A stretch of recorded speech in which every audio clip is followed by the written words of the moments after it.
Oh, they did not like it at all. They did not like it at all. Because actually, when the movie was being made, they used footage of Kigali, which the government provided. So the government actually helped in making the movie.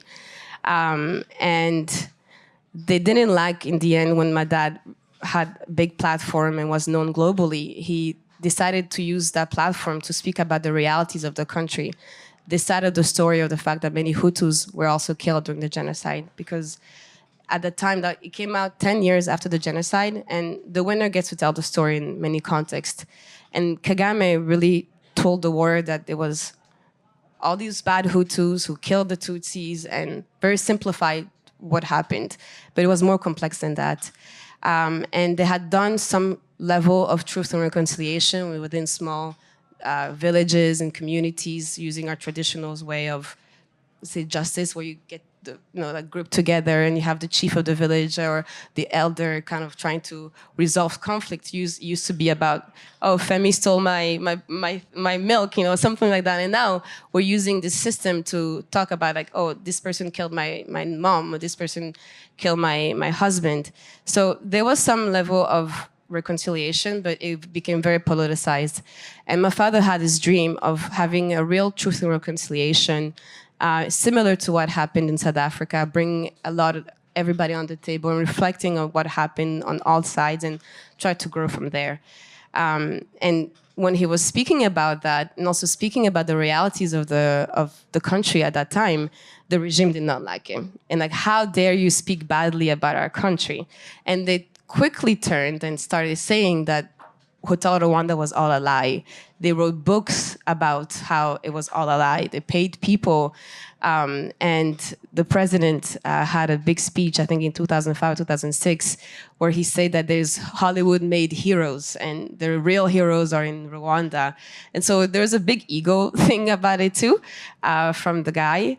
But they did not like the fact that they were being exposed, and that there was another narrative, because now my father is like, Paul is a Hutu man, right? Now is a Hutu who may have done something good in the genocide, who's speaking about what's happening. So it even became a bit deeper in terms of the ethnic issues, but they didn't like it. And my father would go to speech. At some point, he had to wear bulletproof jackets when he was speaking at some American universities, because there were people harassing him, following him, tracking every step that he was taking. The government's also killed people, even in their own close circles outside, right?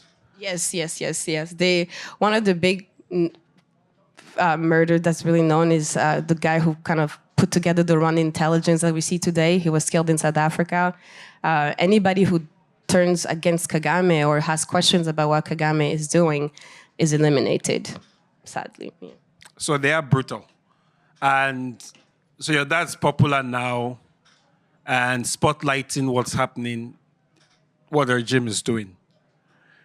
Tell us what happened in 2020.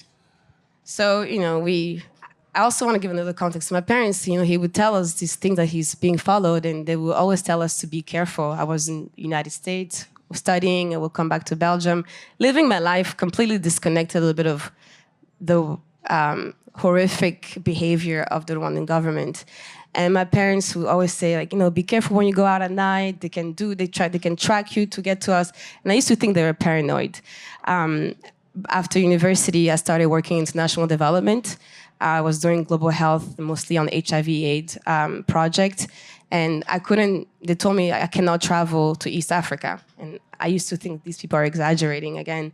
But I listened. And then right before the pandemic started, I had the opportunity to go to Kinshasa, which, if you ever have the chance, I hear it's a really fun place.